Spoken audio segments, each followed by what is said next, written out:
Throw out zero से मतलब ये होता है कि वो बंदा जिसकी एक किस्त भी एक दिन भी डिले नहीं हुई, यानी कि जिस तरह से उसने बुकिंग करवाई थी, हर किस्त उसने टाइम पर पे की, उस पर कभी भी 1 रुपए का सरचार्ज भी नहीं लगा।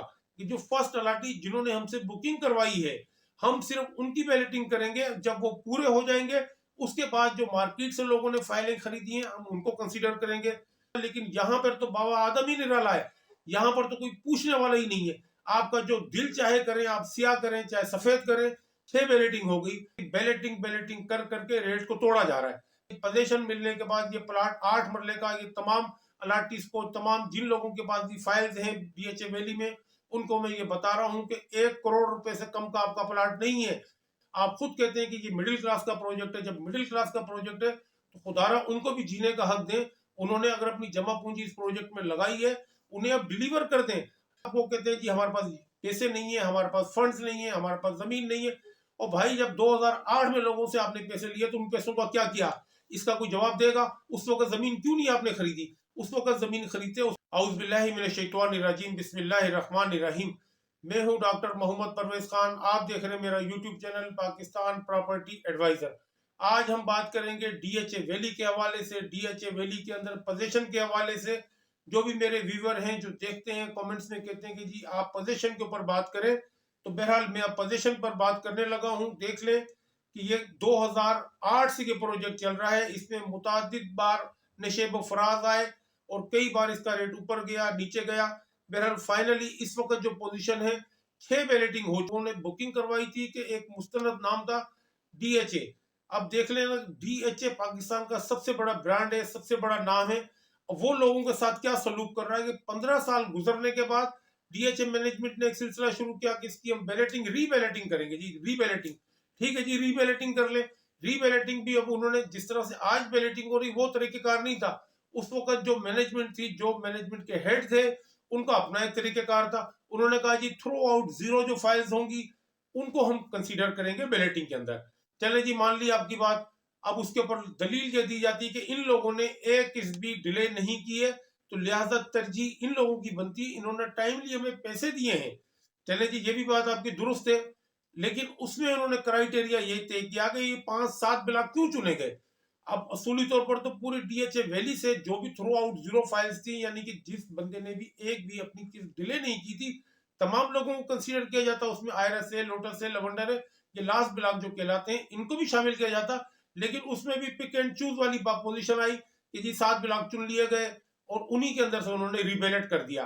चले, लोगों ने कहा कोई बात नहीं है, नेक्स्ट बैलेट के अंदर फिर कंसीडर हो जाएंगे हम लोग, दूसरे ब्लॉक्स का नंबर आ जाएगा। सेकंड बैलेट हुआ, सेकंड बैलेट के अंदर क्या हुआ, सेकंड बैलेट उन्हीं ब्लॉक में से जिसमें से कि फर्स्ट बैलेट के अंदर through out zero surcharge files को कंसीडर किया गया था, उन्हीं के अंदर से जिन पे थोड़ा बहुत सरचार्ज लगा था उन्हें कंसीडर किया गया, उनकी फाइल्स को रीबैलेट किया गया, जो कि सरासर ज्यादती वाली बात थी। देख लें, अगर आपका एक क्राइटेरिया तय था कि थ्रू आउट जीरो, यानी थ्रू आउट जीरो मतलब आम आदमी को जिसको समझ में नहीं आ रहा उनको मैं वजाहत कर दूं, थ्रू आउट जीरो से मतलब ये होता है कि वो बंदा जिसकी एक किस्त भी एक दिन भी डिले नहीं हुई, यानी कि जिस तरह से उसने बुकिंग करवाई थी, हर किस्त उसने टाइम पर पे की, उस पर कभी भी 1 रुपए का सरचार्ज भी नहीं लगा। तो ये एक पॉलिसी तय हुई थी स्टार्ट के अंदर, तो ये मुनासिब बात थी। चले, पहले तरजीह उनको दे दें जिन्होंने टाइम पर पैसे दिए। अब उसमें आपने 7 ब्लॉक चुने, ये आपने ज्यादती की। उसके बाद आपने सेकंड बैलेट भी उन्हीं ब्लॉक्स में से किया और उसमें आपने कंसीडर किया कि जिसका थोड़ा बहुत सरचार्ज लगा है और वो पे हुआ है, आपने उनको, ये आपने बहुत बड़ी ज्यादती की थी लोगों के साथ उस वक्त। अगर सेकंड बैलेट के अंदर अगर आप दूसरे ब्लॉक्स के जो थ्रू आउट जीरो फाइल्स थी उनको आप कंसीडर कर ले तो बात मुनासिब थी। बहरहाल एक वक्त टाइम गुजर गया, उसके बाद जनरल नवीद सफदर साहब आ गए, उन्होंने कहा कि नहीं जी अब हम इसको दूसरे तरीके से बैलेटिंग करेंगे। दूसरा तरीका क्या था कि जो फर्स्ट अलाटी जिन्होंने हमसे बुकिंग करवाई है, हम सिर्फ उनकी बैलेटिंग करेंगे। जब वो पूरे हो जाएंगे उसके बाद जो मार्केट से लोगों ने फाइलें खरीदी हैं हम उनको कंसीडर करेंगे। तो जो भी, ये भी एक गलत बात है। देख लें, मार्केट से यानी कि वो प्रॉपर्टी तो डीएचए की ना, फाइल्स तो डीएचए की हैं, डॉक्यूमेंट्स डीएचए ने दिए हैं उनको। अब वो मार्केट से किसी ने खरीदे या डायरेक्ट डीएचए से बुक करवाए, ये कोई क्राइटेरिया नहीं कि जी आपने मुझसे चीज ली है तो मैं आपको दूंगा, आपने किसी और से लिए तो भाई किसी और से लिए तो इंडोर्स तो आपने किया है, ट्रांसफर तो आपने किया है, सब कुछ तो आप ही कर रहे हैं। फिर आप कैसे उस चीज के ऊपर से हाथ उठा सकते हैं कि नहीं जी आपने हमसे नहीं खरीदी है, इसको हम ओन नहीं करते। क्यों नहीं ओन करते? आपके डॉक्यूमेंट्स हैं, आपको ओन करना चाहिए था उसको। बहरहाल उसके बाद ये सिलसिला शुरू हुआ कि जी हम जो है फर्स्ट अलाटीज को कंसीडर करेंगे। चले जी फर्स्ट अलाटीज तीसरी चौथी पांचवी छठी बैलेटिंग उन्होंने कर दी। ठीक हो गया जी, हो गई बैलेटिंग, बैलेटिंग सब कुछ हो गया, डेवलपमेंट भी हो गई, कनेक्टिविटी भी हो गई ब्लॉक्स की, सब कुछ हो गया। पोजीशन कब देंगे?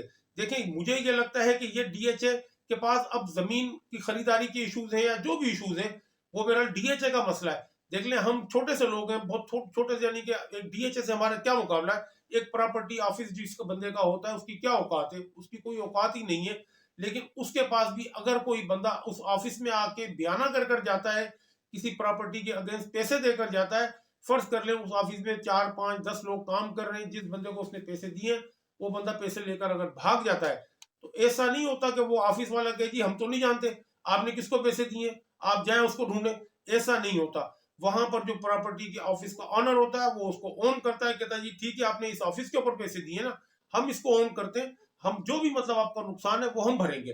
तो मतलब दुनिया में इसी तरीके से काम होता है। लेकिन यहाँ पर तो बाबा आदम ही निराला है, यहाँ पर तो कोई पूछने वाला ही नहीं है।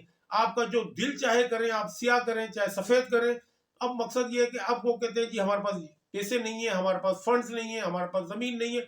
और भाई जब 2008 में लोगों से आपने पैसे लिए तो उन पैसों का क्या किया, इसका कोई जवाब देगा? उस वक्त जमीन क्यों नहीं आपने खरीदी?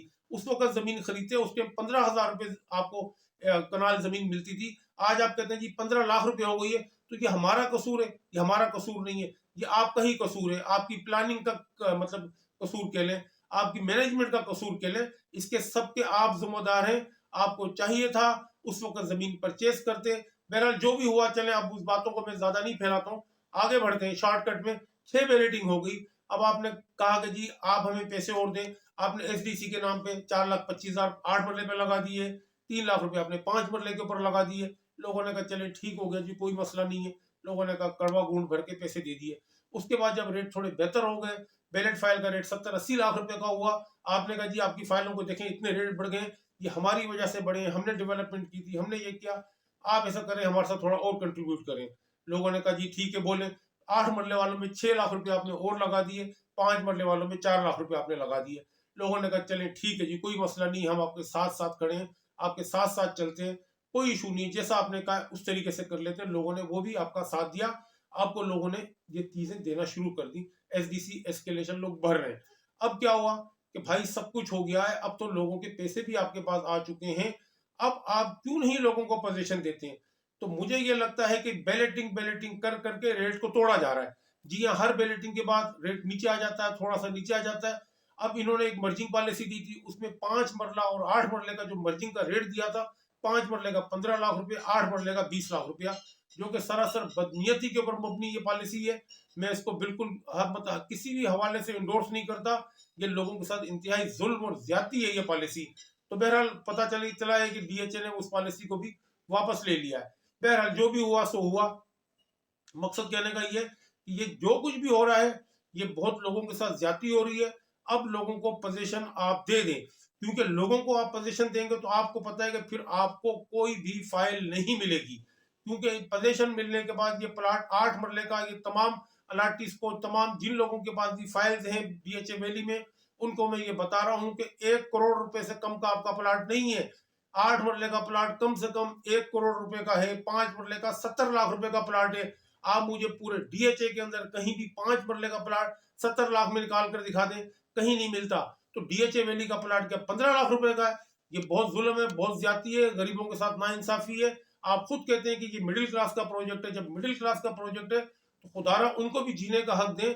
उन्होंने अगर अपनी जमा पूंजी इस प्रोजेक्ट में लगाई है, उन्हें अब डिलीवर कर दें। अब ऐसा नहीं है कि आप उनको बैलेटिंग बैलेटिंग के नाम पर खेलते रहेंगे।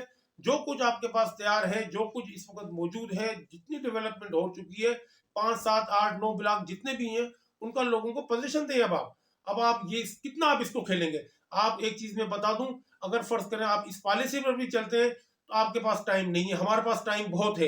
हम 15 साल से इंतजार कर रहे हैं, 2008 से हम 5 साल और इंतजार कर लेंगे। लेकिन आप कितना चलेंगे? आपके एक्सपेंसेस, आप कहते हैं कि 6 मिलियन हमारा रोज का खर्चा है, वो कहां से पूरे होंगे? आप डिलीवर करें लोगों को, लोगों की दुआएं लें, लोगों के ऊपर रहम करें। तो बहरहाल ये मेरी दरख्वास्त है।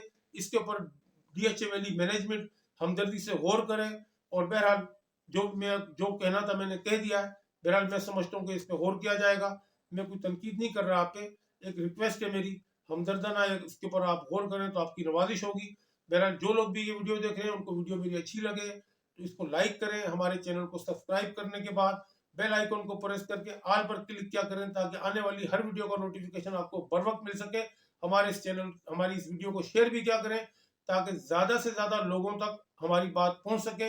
वीडियो देखने का बहुत शुक्रिया। अल्लाह हाफिज।